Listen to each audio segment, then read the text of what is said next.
Ang Shiba Inu ay nakamit ang isang malaking tagumpay dahil ang bilang ng mga address na mayroong SHIB balance ay umabot sa 1.26 million. Ayan, ganyan na po karami ang addresses dito kay Shiba Inu.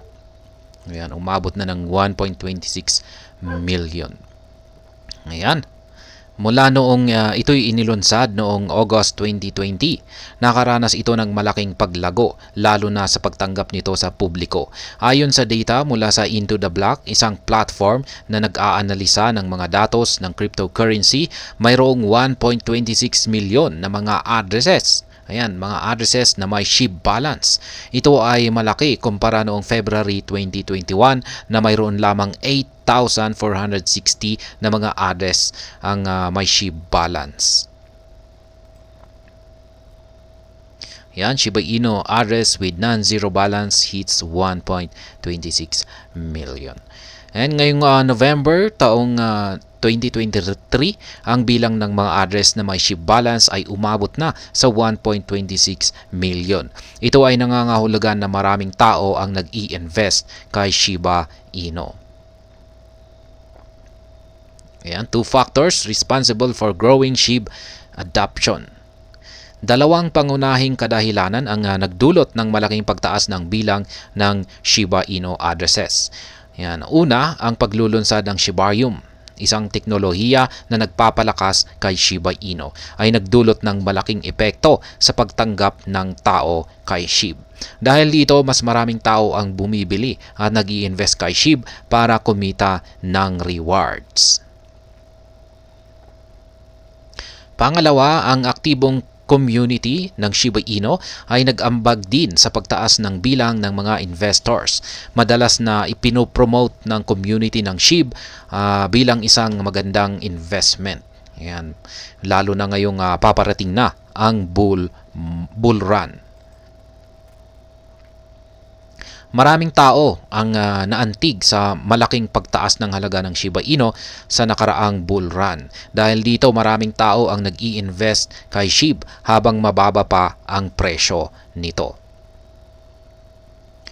Bukod sa mga nabanggit, may iba pang mga kadahilanan na nagdudulot ng malawakang pagtanggap kay SHIB. Kasama na dito ang mga patuloy na pagpapaunlad sa Shiba Inu, ang SHIB, the Metaverse Project at ang Shiboshi. Ayan, Shiba Inu Non-Fungible Token Project.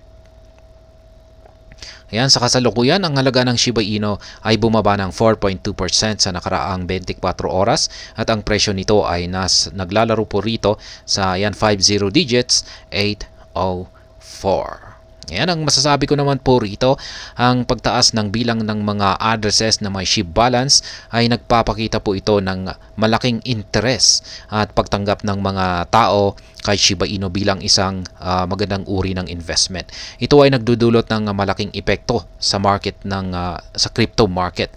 Una, dahil sa dami ng mga tao na nag-i-invest kay Shiba Inu, ito ay nagpapataas sa demand kay SHIB. Kapag mas mataas ang demand, mas mataas din ang posibilidad na tumaas ang presyo ng SHIB. Ito ay maganda para sa mga current holders ng SHIB dahil tataas ang halaga ng kanilang investment. Pangalawa, ang malawakang pagtanggap kay Shiba Inu ay nagpapalakas sa kanyang position sa market. Ito ay nagpapakita na ang Shiba Inu ay hindi lamang isang meme coin, kundi isa na po itong seryosong cryptocurrency na may tunay na utility at potensyal. At pangatlo, ang pagdami ng mga address na may SHIB balance ay nagpapalakas din sa network ng Shiba Inu. Ang malaking network ay mahalaga para sa isang cryptocurrency dahil ito ay nagpapakita ng stability at seguridad ng network. Sa kabuuan, ang pagtaas ng bilang ng mga address na may SHIB balance ay nagpapakita ng positibong outlook para kay Shiba Inu. Ito ay nagpapahiwatig na maraming tao ang naniniwala sa potensyal ni Shiba Inu at handang mag-invest dito. Sa kalaunan ay ito ay maaring magdulot ng mas malaking paglago para kay Shiba Inu sa hinaharap. At ayan, hanggang dito na lamang po tayo sa video na ito. Sana po ay inyong nagustuhan ang aking paliwanag dito. Kung inyo po itong nagustuhan, pakiclick lamang po ang like button nito. Para naman po sa mga bago lamang dito, kayo po ay aking inaanyayahan para mag-subscribe. Pakiclick na rin po ang bell icon nito dahil ito po ang siyang magsisilbing notification nito sa mga bago kong videos na akin pong ina-upload sa aking YouTube channel na ito. Marami pong salamat sa panonood. Ingat po tayo lagi at God bless po sa ating lahat.